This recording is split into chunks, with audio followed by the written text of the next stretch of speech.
ಒಂದು ಕ್ಷಣ ಕಣ್ಣು ಮುಚ್ಚಿ ಯೋಚಿಸಿ. ನೀವು ಒಂದು ಗುಂಪಿನಲ್ಲಿ ಇದ್ದೀರಾ. ಯಾರೋ ಒಬ್ರು ನಿಮ್ಮನ್ನು ಎಲ್ಲರ ಮುಂದೆ ಕೆಟ್ಟದಾಗಿ ಅವಮಾನಿಸುತ್ತಾರೆ. ಆಗ ನೀವು ಏನು ಮಾಡ್ತೀರಾ?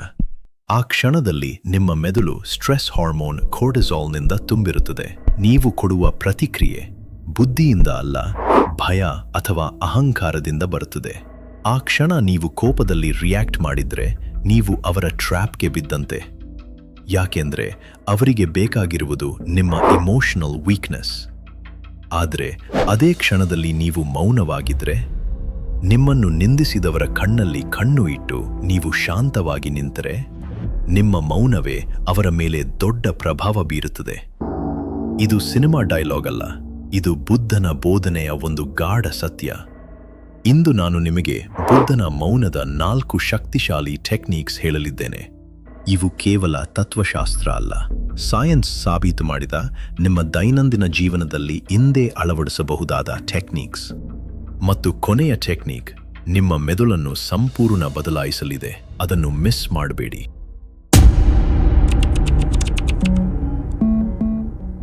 ಬುದ್ಧ ಮಾತಾಡುವ ಮೊದಲು 3 ಪ್ರಶ್ನೆ ಕೇಳಿಕೊಳ್ಳಿ ಎಂದಿದ್ದಾರೆ.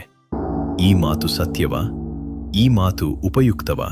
ಈ ಮಾತು ಹೇಳಲು ಇದು ಸರಿಯಾದ ಸಮಯವಾ? 3ಕ್ಕೂ ಹೌದು ಎಂದರೆ ಮಾತನಾಡಿ, ಇಲ್ಲ ಅಂದ್ರೆ ಸಮ್ಮ ಮೌನ ಅಂದರೆ ರೈಟ್ ಸೈಲೆನ್ಸ್. ಉದಾಹರಣೆಗೆ, ಯಾರಾದರೂ ನಿಮ್ಮನ್ನು ಕೋಪಕ್ಕೆ ತಳ್ಳಿದಾಗ ನಿಮಗೆ ತಕ್ಷಣ ಏನಾದರೂ ತಿರುಗಿ ಹೇಳಬೇಕೆನಿಸುತ್ತದೆ. ಆ ಸಮಯದಲ್ಲಿ ನೀವು ಕ್ಷಣಕಾಲ ಮೌನವಾಗಿದ್ದರೆ ನೀವು ಯೋಚಿಸಲು ಅವಕಾಶ ಸಿಗುತ್ತದೆ. ಆಗ ಈ ಪ್ರಶ್ನೆಯನ್ನು ನಿಮ್ಮೊಳಗೆ ಕೇಳಿಕೊಳ್ಳಿ. ನಾನು ಹೇಳಲಿರುವ ಮಾತು ಸತ್ಯನಾ? ಇದು ಪರಿಸ್ಥಿತಿಯನ್ನು ಸುಧಾರಿಸುತ್ತದಾ ಅಥವಾ ಇನ್ನಷ್ಟು ಕೆಡಿಸುತ್ತದಾ? ಈಗ ಹೇಳೋದು ಸರಿಯಾದ ಸಮಯನಾ? 3 ಪ್ರಶ್ನೆಗೂ ಹೌದು ಅಂದ್ರೆ ಮಾತನಾಡಿ, ಇಲ್ಲ ಅಂದ್ರೆ ಸಮ್ಮ ಮೌನ, ಸರಿಯಾದ ಮೌನ. ಹೀಗೆ ಮೌನವನ್ನು ಬಳಸಿದಾಗ ನಮ್ಮ ಮಾತುಗಳು ನೋವು ಕೊಡದೆ ಬದಲಿಗೆ ಶಾಂತಿ ಮತ್ತು ಅರಿವು ತರುತ್ತವೆ. ಇದೇ ಬುದ್ಧನು ಬೋಧಿಸಿದ ಸರಿಯಾದ ಮೌನ. ನೆಗೋಷಿಯೇಷನ್ ಬಗ್ಗೆ ನಡೆದಿರುವ ರಿಸರ್ಚ್ ತೋರಿಸಿದೆ, ಕಷ್ಟದ ಪ್ರಶ್ನೆಯ ನಂತರ ಸ್ವಲ್ಪ ವಿರಾಮ ತೆಗೆದುಕೊಳ್ಳುವವರು ಹೆಚ್ಚು ಉತ್ತಮ ಫಲಿತಾಂಶ ಪಡೆಯುತ್ತಾರೆ. ಏಕೆಂದರೆ ಆ ಮೌನ ಎದುರಾಳಿಯನ್ನು ಇನ್ನಷ್ಟು ಹೇಳುವಂತೆ ಮಾಡುತ್ತದೆ. ವಾಚಾ ಸುತ್ತದ ನಂತರದ ವ್ಯಾಖ್ಯಾನಗಳಲ್ಲಿ ಇದನ್ನು pass of the wise mind ಎಂದು ಹೇಳಲಾಗಿದೆ. ಸೊ ಫ್ರೆಂಡ್ಸ್, ಮೊದಲ ಟೆಕ್ನಿಕ್, ಮಾತನಾಡುವ ಮೊದಲು 1 ಕ್ಷಣ ನಿಲ್ಲಿ. ಯಾಕೆಂದರೆ silence is not weakness, silence is strategy.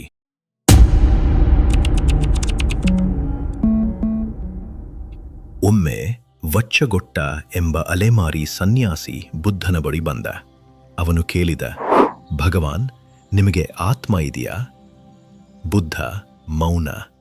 ಅವನು ಮತ್ತೆ ಕೇಳಿದ, ಹಾಗಾದರೆ ಆತ್ಮ ಇಲ್ಲವಾ? ಬುದ್ಧ ಮತ್ತೆ ಮೌನ. ವಚ್ಚಗೊಟ್ಟ ಗೊಂದಲಗೊಂಡು ಹೊರಟ.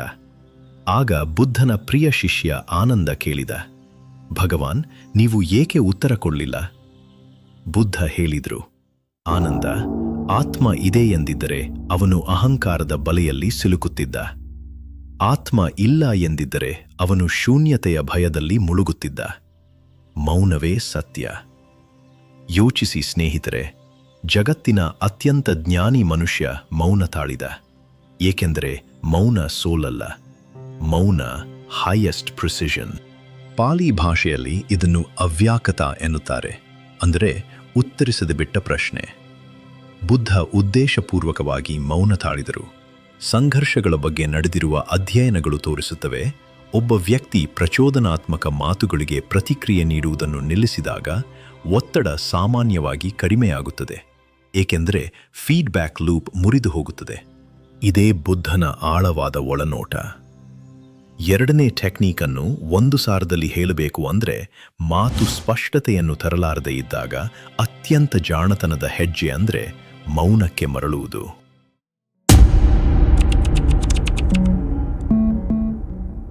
ಸ್ನೇಹಿತರೆ, ಶಾಕಿಂಗ್ ಫ್ಯಾಕ್ಟ್ ಏನು ಅಂದ್ರೆ, ನಿಜವಾದ ಕೇಳುವಿಕೆ ಬಹಳ ವಿರಳ.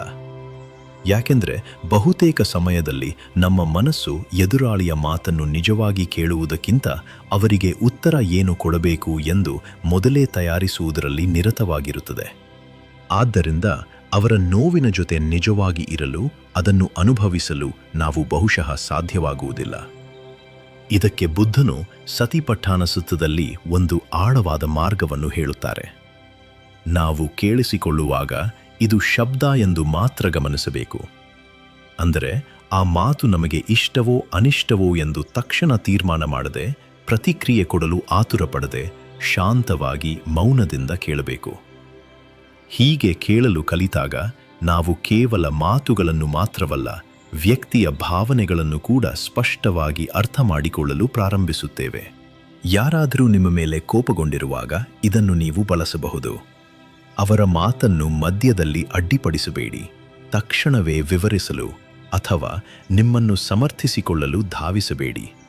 ಒಂದು ಕ್ಷಣ ಮೌನವಾಗಿ ಇದ್ದು ಅವರು ಸಂಪೂರ್ಣವಾಗಿ ಮಾತನಾಡಿ ಮುಗಿಸಲು ಅವಕಾಶ ನೀಡಿ. ಅವರ ಮಾತುಗಳನ್ನು ಮನಸ್ಸಿನಲ್ಲಿ ಗಮನಿಸಿ. ಅವರ ಮಾತು ಕೇಳಿದಾಗ ನಿಮ್ಮೊಳಗೆ ಕೋಪ ಅಥವಾ ನೋವು ಬಂದರೆ, ಬುದ್ಧ ಹೇಳಿದಂತೆ ತಕ್ಷಣ ಪ್ರತಿಕ್ರಿಯೆ ಕೊಡಬೇಡಿ. ಒಬ್ಬ ಸ್ಕಿಲ್ಡ್ ಲಿಸನರ್ ಥರ ಮೌನದಿಂದ ಶಾಂತವಾಗಿರಿ. ಆಗ ನೀವು ನಿಮ್ಮ ಎದುರಾಳಿಯನ್ನು ಆಳವಾಗಿ ಓದಬಹುದು, ಶಾಂತವಾಗಿ ಅವರ ಮೇಲೆ ಪ್ರಭಾವ ಬೀರಬಹುದು. ಇದೇ ಬುದ್ಧನ ಬೋಧನೆಯ ಸಾರ. ಸ್ನೇಹಿತರೆ, ಟೆಕ್ನಿಕ್ 3 ನಿಮಗೆ ಕೊಡುವ ಪಾಠ. ನಿಜವಾದ ಕೇಳುವಿಕೆ ಎಂದರೆ ಉತ್ತರ ಕೊಡುವುದಲ್ಲ, ಅದು ಎದುರಾಳಿಯ ಮನಸ್ಸನ್ನು ನಿಜವಾಗಿ ಅರ್ಥ ಮಾಡಿಕೊಳ್ಳುವ ಕಲೆ.